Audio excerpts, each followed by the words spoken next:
지금 우리가 나의 기도를 함께 했는데 우리가 이 세상 살아가는 데 있어서 가장 기본적인 내용이긴 한데 우리가 세상을 살아갈 때 가장 기본적인 베이스를 뭐로 하고 살 것이냐 오늘 함께 좀 나누려고 합니다. 바울이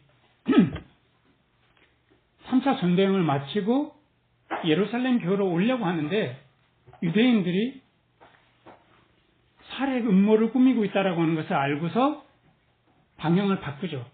그래서 이제 방향을 바꿔서 여태까지 밟아왔던 길을 다시 가면서 여러 교회들을 거치는데 그러면서 그 중에 굉장히 큰 일을 만난 사건 하나를 오늘 우리가 함께 읽게 될 겁니다.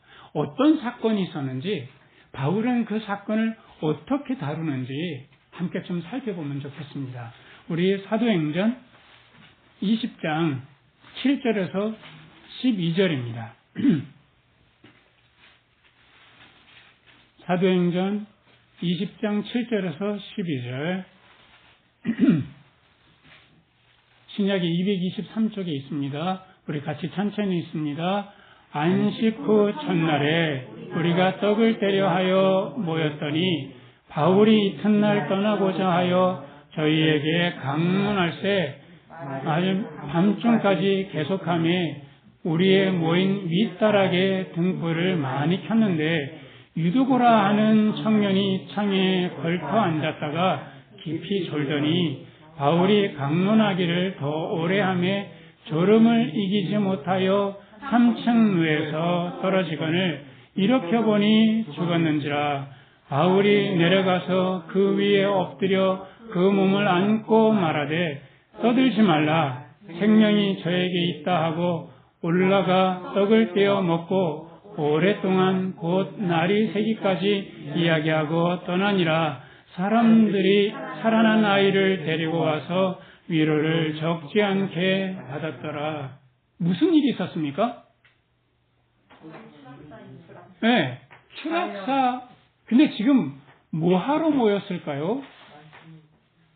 7절에 보시면 안식 후 첫날에 뭐 하려고 모였다고요? 떡을 떼려 하기 위해서. 여기서 지금 떡을 뗀다라고 하는 건 뭘까요? 식사한다라는 의미보다 교회에서 떡을 떼고 잔을 나눈다?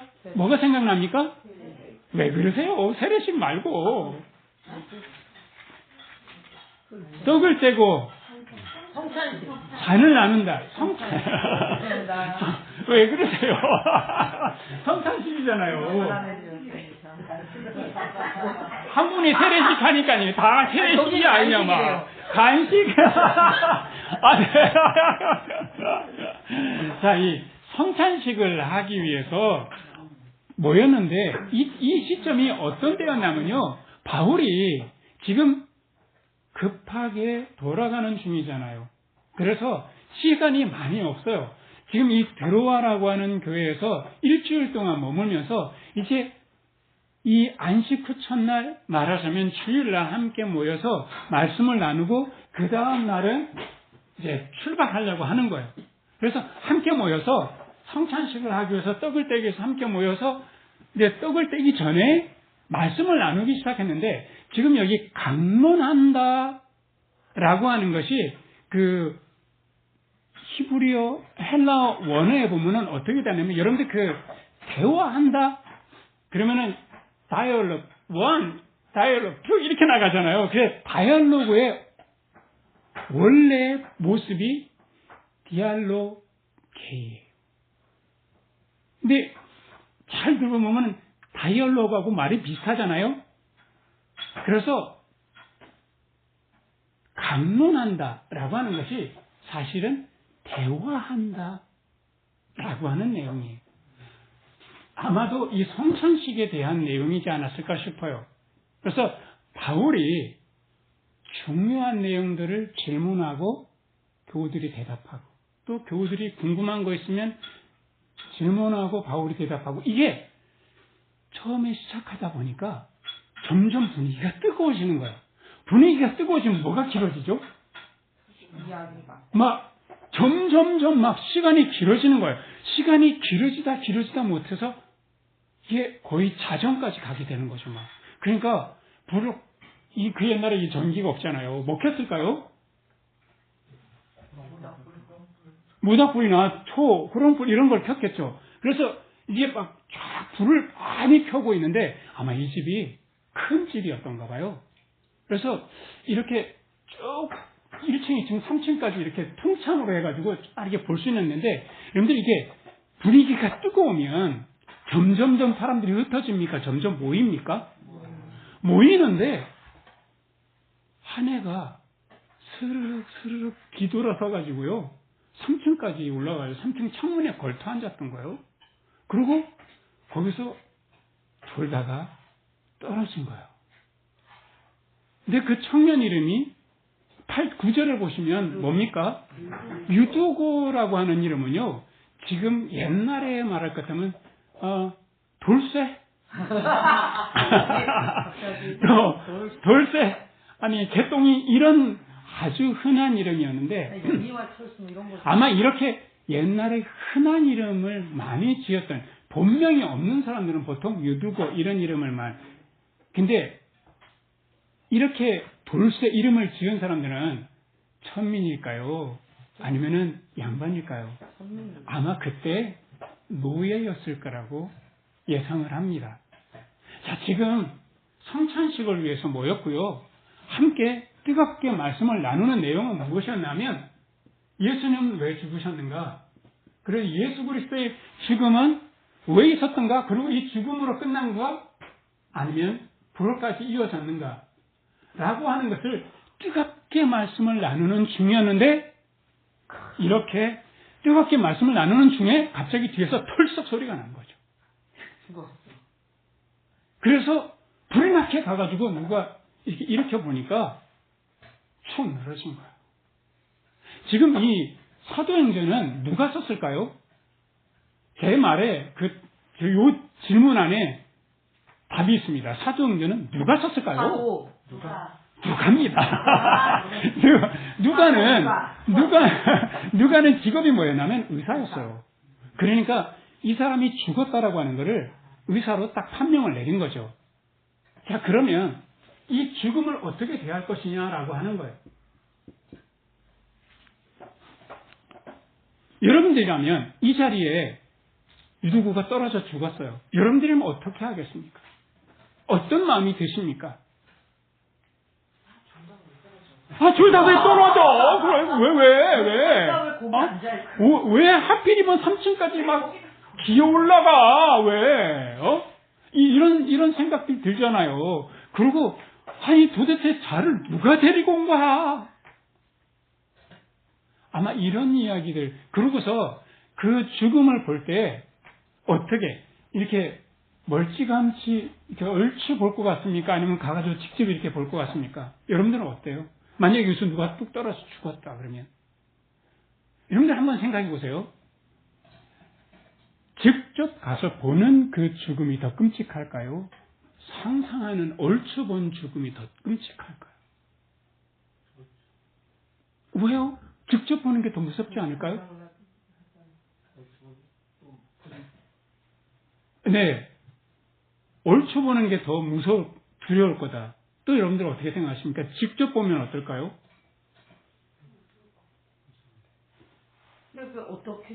그런데 사실은 보통 많은 사람들이 이렇게 생각해요. 직접 보면 굉장히 무서울 거예요. 꿈에 보면 어떻게. 그런데 여러분들 혹시 미국의 9.11 테러 때문에 많은 사람들이 죽었잖아요. 그거를 가지고 책을 만든 책이 있는데요. 어떤 엄청나게 시끄럽고 믿을 수 없게 가까운이라는 이런 책이 있는데요. 거기 보면 한 아이가 자기 아빠가 거기서 죽었어요. 그래서 이 아이가 아빠가 왜 죽었는지, 어떻게 죽었는지 끊임없이 추적하는 거예요. 너무 집요하게 추적하니까 주위에 있는 사람들이 자꾸 묻는 거예요. 너 왜 아빠를 자꾸 찾아가? 왜 아빠의 죽음을 왜 자꾸 찾으려고 그래? 알아서 뭐 하려고 그래? 하니까 이 아이가 뭐라고 하냐면, 아빠가 불에 타 죽었는지, 아빠가 떨어져 죽었는지, 아니면 잔에 깔려 죽었는지 상상할수록 너무 괴롭다는 거예요. 근데 만약에 정확하게 알면 나의 무엇이 사라지는 거예요? 나머지 것들. 나의 상상이 사라집니다. 그리고 그 죽음을 받아들이게 되잖아요. 왜 물에 빠진 사람을 왜 자꾸 건질라 하냐면, 그래서 내 가슴에 안아보고 보내줘야지 되거든요. 근데 만약에 계속 물에 빠져서 어딘가 떠내려갔다면 계속 머릿속에 상상하게 되잖아요. 그래서 우리가 우리의 삶에 참 많은 죽음들이 있는데 이 죽음을 어떻게 대할 것이냐. 그래서 사실은 우리나라에 이태원에 참사도 있었죠. 최근에 무한공항에 참사도 있었죠. 계속해서 큰 죽음들이 있을 때 이걸 어떻게 이걸 유야무야하고 어정쩡하게 자꾸 넘긴단 말이에요. 그리고 관계에 있어서도 서로 막 다투다가 그래 내가 너랑 이야기 다시 하나 봐라 하고 관계를 딱 끊어버리면, 마음에서 딱 끊어버리면 그것 또한 하나의 죽음이잖아요. 그 각 개인에게도 뒤돌아보고 싶지 않은, 회상하고 싶지 않은 너무나 가슴 아프고 힘든 일들이 있단 말이에요. 근데 그 부분은 마음이 죽은 거예요. 근데 저마다 이 죽음들, 아픔들이 있게 되는데 이거를 어떻게 다룰 것이냐는 거예요. 바울은 10절에 보시면 바울이 뭐부터 합니까? 10절에 보세요. 같이 읽어봅시다. 바울이 내려가서 그 위에 엎드려 그 몸을 안고 말하되 떠들지 말라 생명이 저에게 있다. 바울이 뭐부터 합니까? 뭐부터 합니까? 내려가서 보는 것부터 먼저 합니다. 내려가서 직접 본다는 거예요.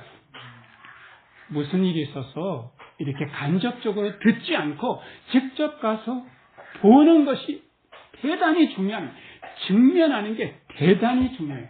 사실은요, 이 직면하지 않고 만약에 바울이 보고만 듣고 이 일을 무야무야 그냥 여러 사람이 노예가 죽었네. 아유, 노예는 뭐 인간 축에도 안 들고 그게 뭐 재산의 일부니까 그냥 대충 갖다가 정리하자.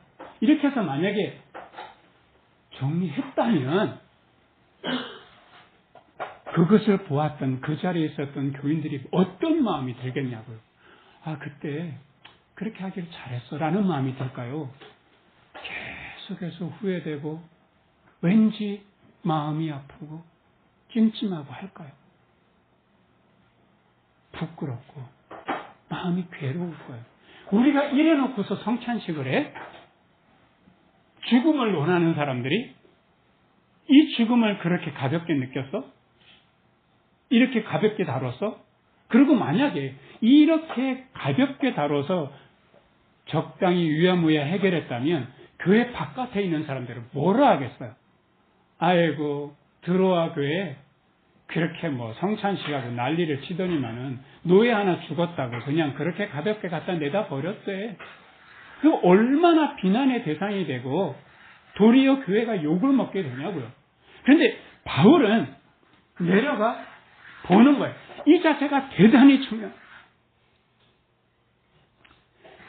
세월호가 있었는지, 이태원에 그 참사가 왜 있었는지, 무한 참사가 왜 있었는지 정부는 그것을 정확하게 밝히고 국민들에게 말했어야 됩니다. 관계가 아무리 힘들어도 서로 싸우고 갖고 갈등이 싫어도 딱 싸워봐야 되는 거예요. 싸워봐야 돼. 그리고 내가 마음이 너무 시끄럽고 괴로우니까 딱 덮어놓고 과거는 없는 거야. 다 지나가는데 그 꺼내가지고 뭐 할 건데 도대체. 이렇게 하지 말고 과거를 꺼내서 무슨 일이 있었는지 정확하게 짚어봐야 되는 거야. 근데 그렇게 직면하지 않는 거예요. 여러분들 직면의 반대는 뭐가 있죠? 외면인 거예요. 외면은 왜 외면하냐고요. 왜 외면할까요? 두려우니까요. 그리고 꺼내보면 책임질 일이 있고 또 내가 너무 마음이 무겁고 내가 감당할 수 있을까 이런 생각이 들기 때문에 그런데 그래서 직면할 수 있도록 주님께서 먼저 성찬식을 나누면서 죽음과 부활에 대해서 말씀할 수 있었고, 여러분들 죽음과 부활을 두 글자로 말해 보십시오. 예수 그리스도의 죽음과 예수 그리스도의 부활을 두 글자로 말씀해 보세요. 그렇습니다. 잊지 말고 사셔요. 사랑인 거예요. 사랑. 그래서 바울이 내려가서 그 죽음과 맞이할 수 있었던 마음은 주님께서 내게 주신 사랑인 거예요. 직면할 수 있는 힘을 하나님께서 내게 주셨어요. 도망가지 말라고요. 외면하지 말고, 피하지 말고, 원망도 말고 직면해 보는 거예요. 피하지 말고. 막 서로 싸울까봐, 더 싸우게 될 가능성이 많죠. 그리고 또 과거를 꺼내보면 마음이 괴로워서 일상생활을 못할 수도 있어요. 그러면 어때요? 좀 한번 내가 지금 이런 죽음들이 찾아오고 마음이 괴로운 거, 이런 것이 찾아올 때는 언제 찾아오는가 하면요, 감당할 수 있는 힘이 있을 때 찾아와요. 참 신기해요. 하나님께서 아무 때나 이런 문제를 주지 않아요. 지금 이 드로아 교회는 딱 문제가 떨어진 거예요. 근데 이미 딱 준비를 시켜준 거죠. 바울이 그 사랑을 안고 유두고에게 가서 어떻게 하냐면, 유두고가 떨어졌잖아요. 근데 떨어졌다라고 할 때 헬라어에 핍토라고 해요. 떨어졌다. 근데 바울이 내려가서 그 위에 뭐 합니까? 엎드려. 이게 엎드려라고 하는 것은 여기다가 에피라는 말을 하나 더 넣어서요. 에피피토예요. 지금 핍토는 떨어진 유두고로 말하고, 에피피토 하고면 그 위에, 죽음 위에 바울이 마치 떨어진 자처럼 엎드리는 거예요. 그 몸 위에 뭐 하려고요? 하나 되기 위해서. 그 아이의 얼굴과 얼굴을 대고, 그 아이의 손을 대고, 그 아이의 가슴을 대고, 그 아이의 몸뚱이를 대고, 바울이 다 하나 되는 거예요. 그 아이가 그 얼굴에 노예로 살았다면 얼마나 뺨을 많이 맞았을까요? 살아가는 동안에 얼마나 수치를 많이 당했어요. 그 수치를 바울이 끌어안는 거예요. 그 손은 얼마나 많이 고생하면서 부르트고 상처나고 얼마나 고생이 많이 했겠어요. 그 손을 대보는 거예요. 그 아픔을 느껴보는 거죠. 그 가슴은 어땠겠어요? 그 옛날에 그저 짐승만 한 그냥 인간이었던 거예요. 그러니 얼마나 그 가슴에 한이 많이 쌓여도 이게 한인 줄 모르고 그냥 지나가야 했던 그런 노예의 슬픔들이 쌓여있는, 그 배를 갖다 대는 거예요.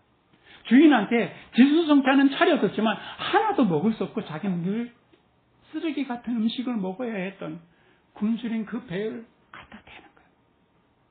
그래서 바울이 주님의 사랑을 안고 그 아이에게 온몸을 던져서 하나 되는 거죠. 그 아이의 죽음이 나의 죽음이고, 그 아이의 고통이 나의 고통이고, 그 아이의 슬픔이 나의 슬픔이고, 딱 하나가 돼보는 거예요. 제발 얼추 보고 멀찍이 보고 외면하고 두려워하지 말고 이렇게 바울처럼 딱 하나가 돼보라고. 이러면서 바울이 뒤에서 자꾸 무슨 소리가 자꾸 들리는 거예요. 그러니까 10절에 중반절에 보면 이 아이를 안고 하는 말이 있어요. 뭐 하지 마라. 떠들지 마라. 놀래지 마라. 외면하지 말고 자꾸 시끄럽게 저 노예가 왜 와가지고 저 3층에서 떨어져가지고 이 난리를 치며 이렇게 떠들지 마라. 마음속에서 생각으로 막 말을 만들지 마라. 말을 주고받으면서 말을 키워가지 마라. 나처럼 말하는 거죠.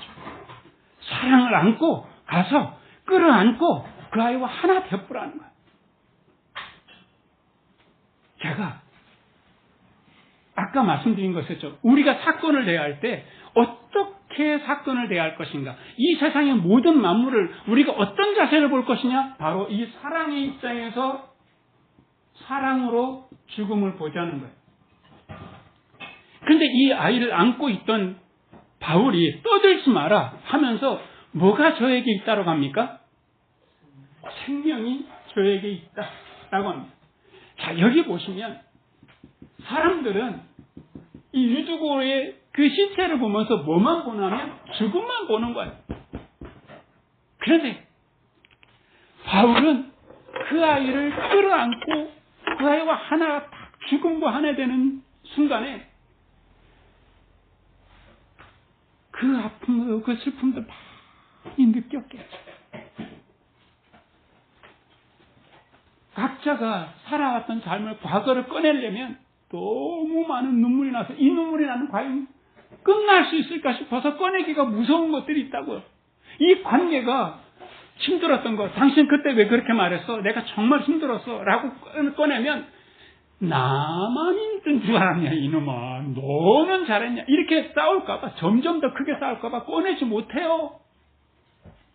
그런데 싸움에도 서로 사랑을 갖고 들어가며, 끔찍한 것도 사랑을 갖고 들어가서 직접 보면, 끌어안고 온몸으로 하나 되어 보면 언젠가는 그 눈물도 끝나고 그 전쟁도 끝나고 그 싸움도 끝나고 그 아래 하나님께서 주신 뭐를 발견하게 되는가 하면 생명을 발견하게 되는 거예요. 그때까지 가야 되는 거죠. 하나님께서 그 안에 생명을 주시고 사랑을 주신 거예요. 그래서 이 아이가 바울의 품속에서 주님께서 주신 생명과 사랑을 되찾은 거죠. 이게 의학적으로 맞아? 이게 과학적이야?가 아니라 우리가 살아가는 동안에 그냥 살아있어요, 다들. 그렇지만 마음은 죽어있고 관계가 죽어있고 사회가 죽어있다면 이렇게 해보라는 거죠. 이렇게 해봐라. 이제 진짜 11절에 모두가 함께 올라가서 뭐합니까? 떡을 뗍니다. 이 아이가 죽고 살아난 것을 보면서 진짜 이제 이 앞에는 성찬식에 대해서 말씀을 함께 나누고 질의응답을 했을 것이고 이제는 진짜 떡을 떼는 거죠. 그리고 먹으면서 오랫동안 날이 새기까지 이야기가 주고받아지는데 그 분위기가 어땠겠어? 얼마나 따뜻했겠어? 얼마나 마음이 기뻤겠어? 얼마나 서로 많이 위로를 받았겠어? 우리가 주님께서 주신 문제를 온 마음으로 하나 되었어.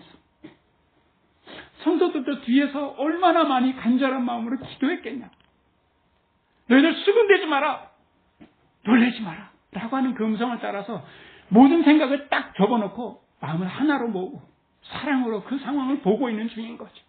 그럴 때 그 안에 생명이 달아나는 거 보고 성도들이 다 같이 위로를 받고, 그리고 바울은 어떻게 했냐면 11절 하반절 보세요. 맨 뒤에 어떤 단어가 나옵니까? 그냥 단순하게 나옵니다. 떠나니라. 와, 바울이 대단해, 능력이 대단해, 또 아니고 그냥 바울은 아무런 여기에 칭송받고 싶은 마음, 칭찬받고 싶은 마음 이런 것도 없이 그냥 훌쩍 떠나는 거예요. 사랑은 이 드로아 교회 교인들의 마음속에 깊이 새겨지고 바울은 이렇게 가볍게 떠납니다. 우리의 삶이 이랬으면 좋겠어. 내가 만나는 사람마다 내가 사랑을 안고 들어가서 그 안에 있는 깊은 슬픔들을 다 들어주고 그 아픔들을 다 꺼내서 그 안에 하나님께서 주신 사랑만 남고 생명이 남을 때, 사랑이 드러나고 생명이 드러날 때 아멘 하고 나는 훌쩍 떠날 수 있는 이렇게 가벼운 인생이 되었으면 좋겠습니다. 아멘입니까? 그렇죠. 저도 아멘입니다. 우리 이렇게 세상 살아가면서 참 많은 일들을 만나게 되는데 가슴이 덜컥 떨어지기도 하고, 왜 이런 일이 나한테 또 찾아온 거야? 왜 인생은 왜 이런 일들이 자꾸 찾아오는 거야? 이렇게 불평하지 말고 물어보라고요. 세상이 지금 내가 세상을 물어보라. 사랑으로 보라. 하나님께서 내게 주신 사랑을 갖고 그 상황을 보라 이거야. 아무리 끔찍한 일이고 아무리 슬픈 일일지라도 무엇이 나올 때까지 끌어안고 있으라. 두 가지 한번 보세요. 무엇과 무엇이 나올 때까지. 생명과 사랑이 나올 때까지 끌어안고 있으라. 아멘이십니까? 네, 이렇게 정말 성만찬다운 성만찬을 하는 복된 우리의 삶이 죽음과 부활의 아름다운 것을 사랑으로 매번 경험하고 살아가는 우리 모두가 되시길 주님의 이름으로 축원합니다. 같이 기도하겠습니다. 주님, 우리는 얼마나 고통을 자주 외면하고 회피하고 얼추보고 멀찌감치 보고 주님께서 내게 회복할 기회를 매번마다 차버리면서 살아왔는지 모르겠습니다. 바울이 했던 것처럼 비참한 노예의 죽음을 외면하지 않고 온몸과 온 마음으로 주님의 사랑을 끌어안고 주님의 사랑으로 끌어안고 그렇게 사랑을 나누었던 것처럼 우리들도 우리의 삶에 다가오는 여러 가지 많은 일들, 내가 듣고 싶지 않은 것, 보고 싶지 않은 모든 것들도 주님의 사랑으로 볼 수 있도록 도와주시옵소서.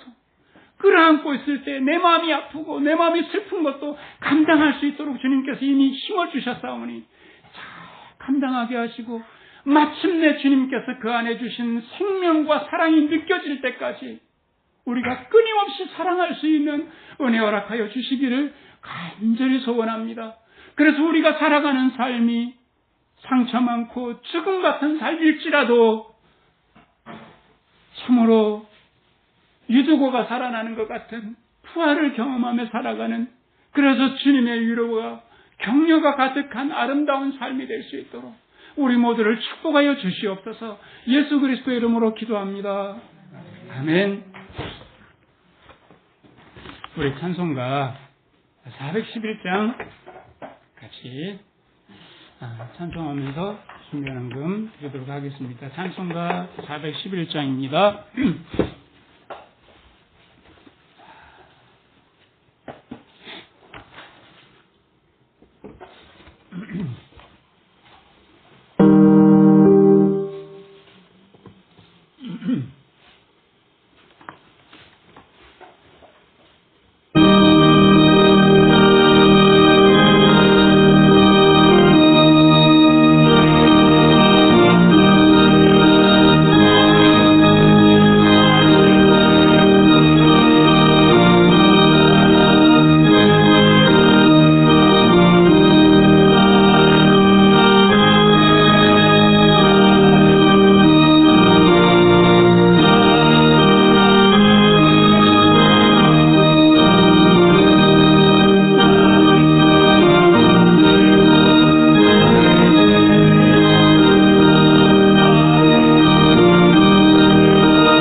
하나님, 우리의 못남과 아픔 위에 자신의 몸을 덮어서 피 흘려주신 우리 주님, 우리가 살아있는 동안에 주님의 은혜를 통해서 부활을 경험하게 해주시니 감사합니다.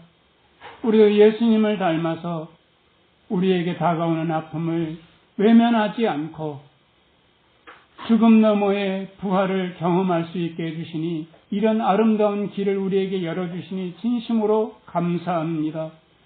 아픈 가슴마다 위로가 있게 해주시고 슬픈 가슴마다 기쁨을 회복하게 하여 주시고 고통스러운 가슴마다 부활을 경험하게 해주시는 그 은혜 진심으로 감사드립니다. 우리가 드리는 예물이 주님의 은혜에 비할 수 없지만 감사로 드려오는 것이오니 기쁘게 받아주시옵소서.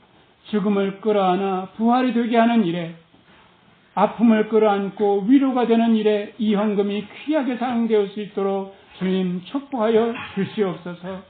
이제는 우리의 부끄러움과 약함을 위해서 자신의 몸과 마음을 다 내어주신 예수 그리스도의 은혜와 우리 안에 온기와 생기를 이미 불어넣으시고 아픔을 직면할 힘을 주시는 하나님의 사랑과 죽음과 같은 고통마저 이겨내도록 도우시는 성령님의 뜨거운 교제 교통하시는 역사가 우리 교우들과 함께 계시기를 간절히 축원하옵나이다. 아멘.